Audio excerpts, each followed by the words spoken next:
Hola, ¿qué tal? Soy Pablo Gil. Hoy quiero hablaros de algo que probablemente está en la mente de muchos ciudadanos y por supuesto de casi todos los inversores.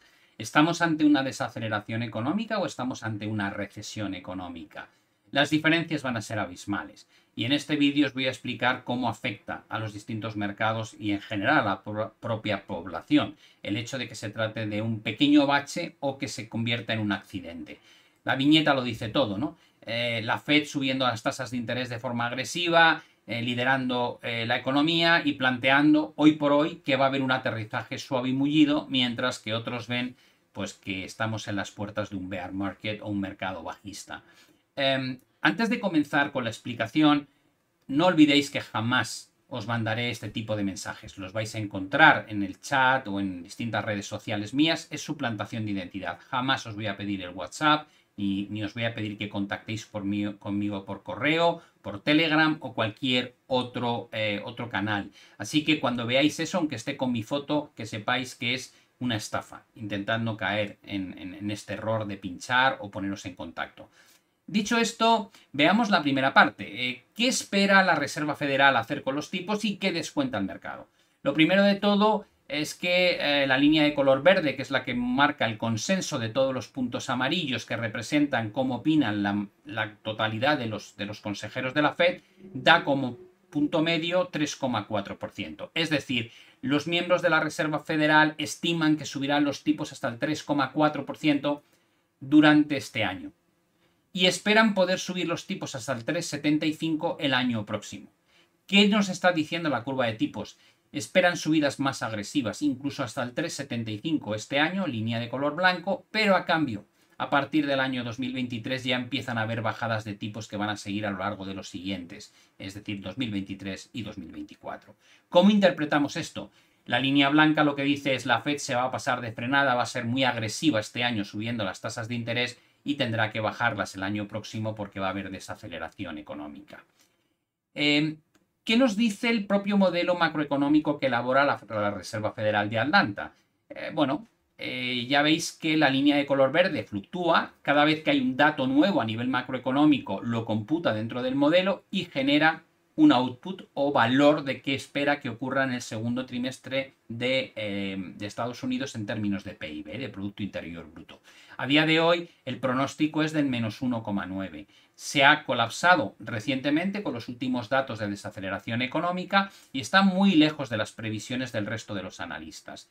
No olvidemos que el trimestre anterior, el Q1 que llamamos, el dato fue menos 1,6. Por tanto, si se cumpliese este pronóstico de menos 1,9, ya no estaríamos potencialmente ante una recesión, sino que técnicamente estaríamos en recesión porque habría 2 trimestres consecutivos negativos. ¿Qué pasa cuando miramos la opinión de la Reserva Federal desplegada en las minutas, es decir, en las actas de la Fed más recientes, escasamente hace 24 horas, y lo que plantea el mercado a través de la curva de tipos, que es el juego de cómo de caro es financiarse a corto plazo respecto a financiarse a largo plazo? Y entonces, bueno, la realidad es que la Fed sigue hablando de desaceleración económica. Lo cierto es que la palabra recesión solo se ha mencionado una vez en las actas y sin embargo han hablado en 90 casos de referencias directas a la inflación. ¿Qué quiere eso decir? Que está clarísimo cuál es el problema para ellos en este momento. No ven un problema de crecimiento económico o que esto pueda acabar muy mal y van a atacar la inflación con toda la munición que tengan. Probablemente a finales de este año la inflación será algo que haya pasado a un segundo plano y lo que estaremos hablando es del problema del crecimiento económico que hemos entrado en recesión.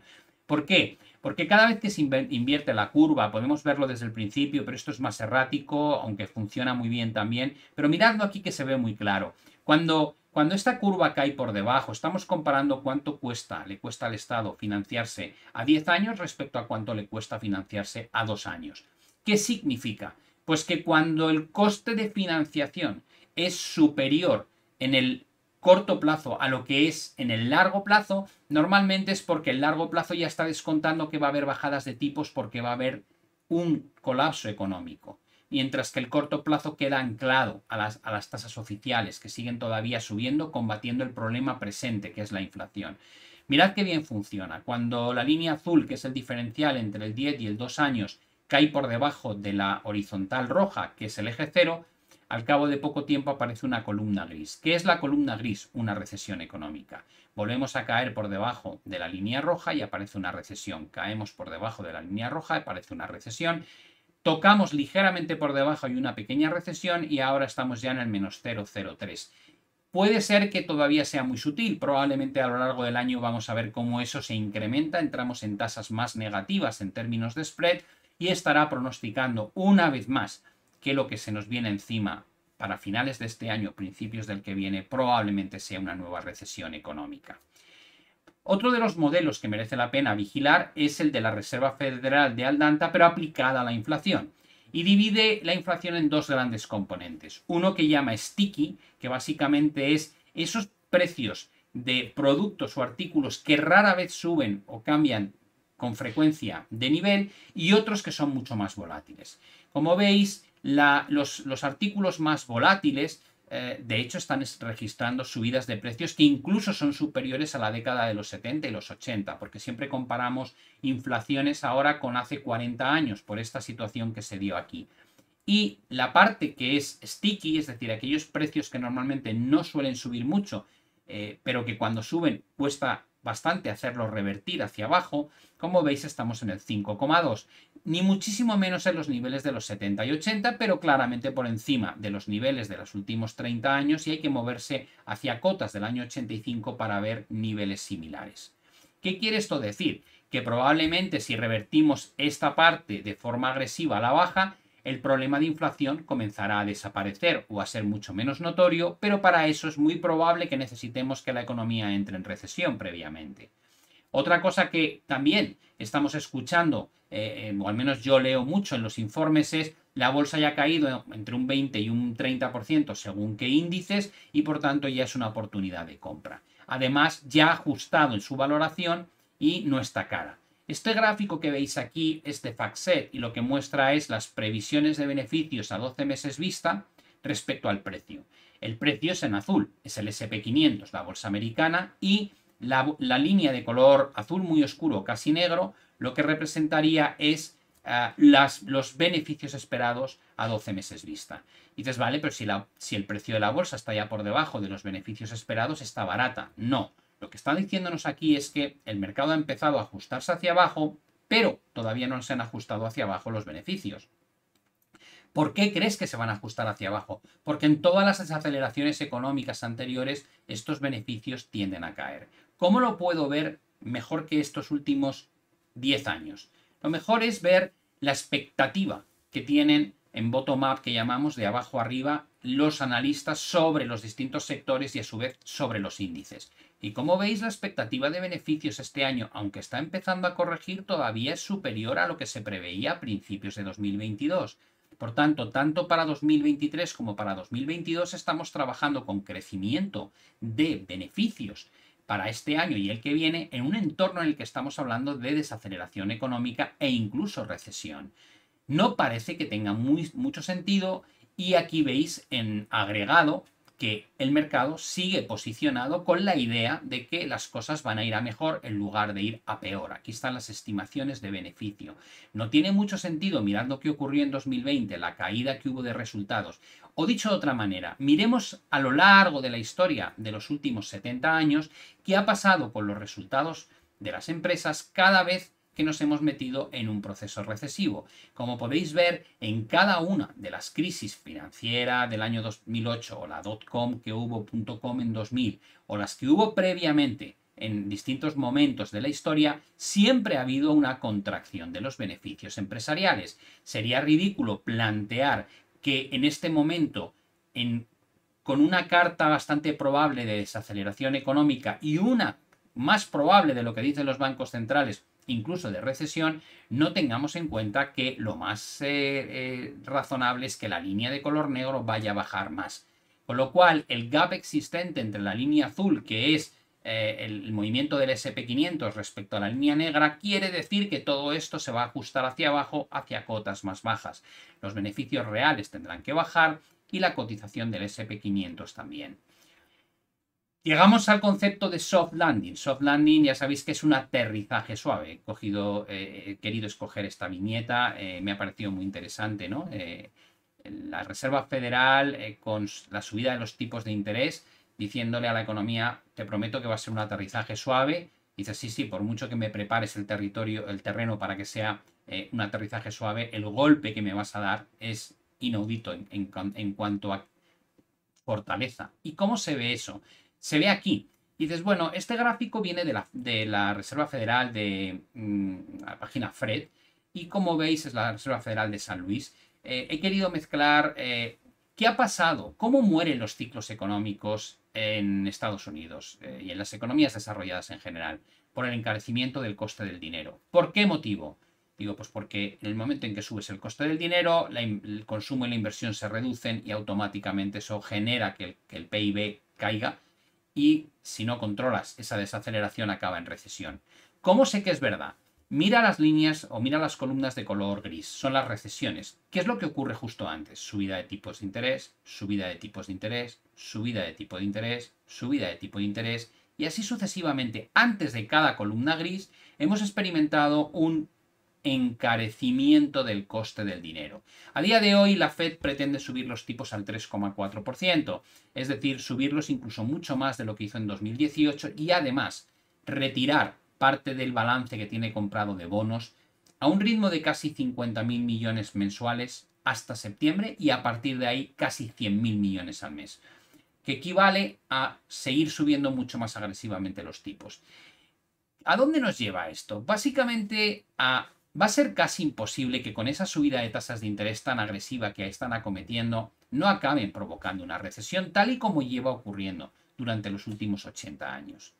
Por otro lado, no debemos olvidar que la dependencia o sensibilidad que tenemos a tipos de interés ahora es infinitamente mayor que antes. ¿Por qué?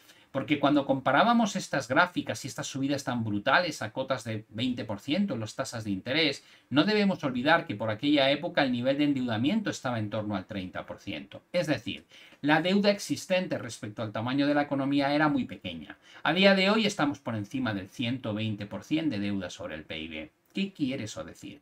Pues que si te suben el coste de la financiación y tienes poca deuda, es algo negativo, pero no es un problema. Pero cuando estás ultra endeudado, si te suben un poquito los tipos de interés, el efecto es demoledor. Nunca antes hemos estado tan endeudados, con lo cual, como veis, explica el por qué cada vez subimos menos las tasas de interés y provocamos una recesión. La primera vez tuvimos que llevarlos al 20%, después a niveles mucho más bajos, más bajos, más bajos, más bajos, y probablemente el movimiento actual ya veremos si llega al 3,4% pronosticado por la Reserva Federal, o antes nos enfrentamos a una situación económica muy, muy severa y muy preocupante que cambie un poco esas pautas que ahora mismo están definidas en las actas de la Fed. Yo creo personalmente que cuanto más tarde el mercado en mostrar debilidad, más fácil va a ser que la Fed se equivoque y suba las tasas de interés más de lo apropiado, provocando posteriormente un daño enorme en términos de recesión. También estoy escuchando recientemente temas o comentarios relativos a no hay que preocuparse porque el mercado laboral está muy bien. Señores, no nos engañemos. El mercado laboral siempre está bien antes de las recesiones. De hecho, es un indicador contrario que cuando está en mínimos por debajo de la cota de lo que llamamos pleno empleo, suele anticipar una recesión en poco tiempo. Veámoslo. Mínimos, mínimos, mínimos, mínimos. Cada vez que hemos llegado aquí, mirad dónde están los procesos de suelo, en torno al 3-4% a lo largo de las últimas décadas, y trasladar esto a las recesiones. Pensad en lo que ocurrió en la década inicio de la década de 2000, cuando pincha la burbuja.com, lo que pasa antes de la crisis financiera y lo que pasa en otras crisis anteriores. Casi siempre llegamos a ese nivel de pleno empleo antes de que las cosas se compliquen. Es cierto, cuando miramos este gráfico mucha gente dirá, bueno, pero es que hay casi el doble de puestos de trabajo disponibles respecto a los trabajadores que están realmente buscando empleo. Es cierto, ahora mismo esa es la situación y por eso la tasa de desempleo es tan baja.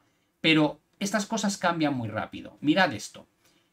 A lo largo de 1950 en adelante, la página FRED, otra vez, es una fuente oficial de la Reserva Federal de San Luis. Lo que nos muestra es dónde están las columnas marcadas por recesión y dónde están los mínimos marcados como pleno empleo. He puesto aquí la banda 3-4%. Ya veis lo que ocurre. Tenemos, por un lado, desde atrás, mínimo de tasa de desempleo, columna gris, recesión, mínimo tasa de desempleo, columna gris, mínimo, columna gris, mínimo, columna gris, mínimo, columna gris, mínimo, y así sucesivamente todas las veces. Es decir, tener la tasa de desempleo en un nivel tan idílico no es una señal positiva, es una señal de que el ciclo expansivo ha alcanzado ya una madurez enorme y que probablemente lo que vamos a vivir es el cambio de ciclo hacia una desaceleración o recesión.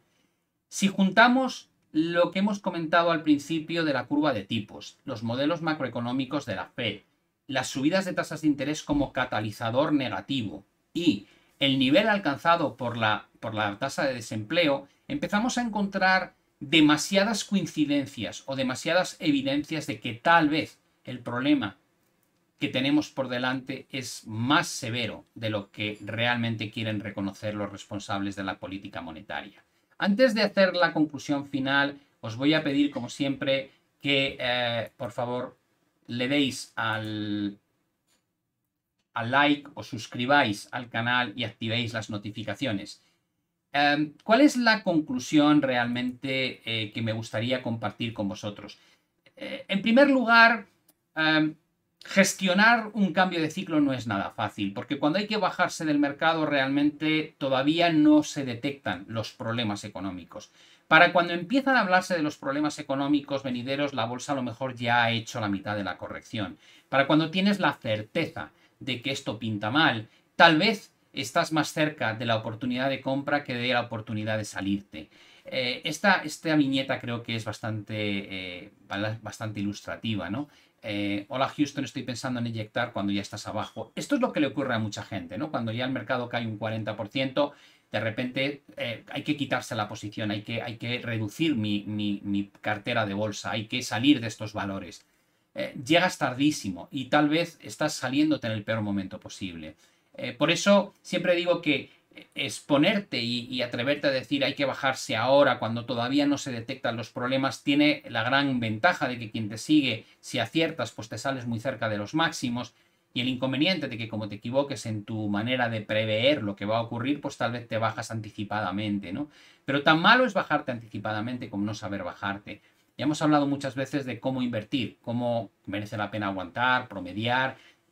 Creo que cuando la gente discute sobre esto, no, es mejor tal, es mejor, digo, es ridículo esta discusión, tienes que pensar en quién es. No es lo mismo para mi padre de 90 años que para mí o que para mi hijo de 24, depende de cuánto tiempo vas a estar invirtiendo, qué aportaciones vas a hacer, cuánto representa tu inversión en bolsa respecto a tu patrimonio. Hay muchos temas que deberían ir muy por delante antes de decir hay que promediar o hay que aguantar o hay que venderlo todo. Depende de las circunstancias de cada uno. Pero lo que sí parece que es muy interesante es ser capaz de detectar lo que se nos viene encima antes de que ocurra, porque eso te permite ver con perspectiva la situación e incluso aprovechar esas oportunidades cuando los demás están abandonando el barco, tal vez tú te quieres subir a él. Como siempre, desearos muy buen fin de semana, suerte con las inversiones, seguidme en las redes sociales y nos vemos ya en la próxima emisión. Un saludo y hasta la vista.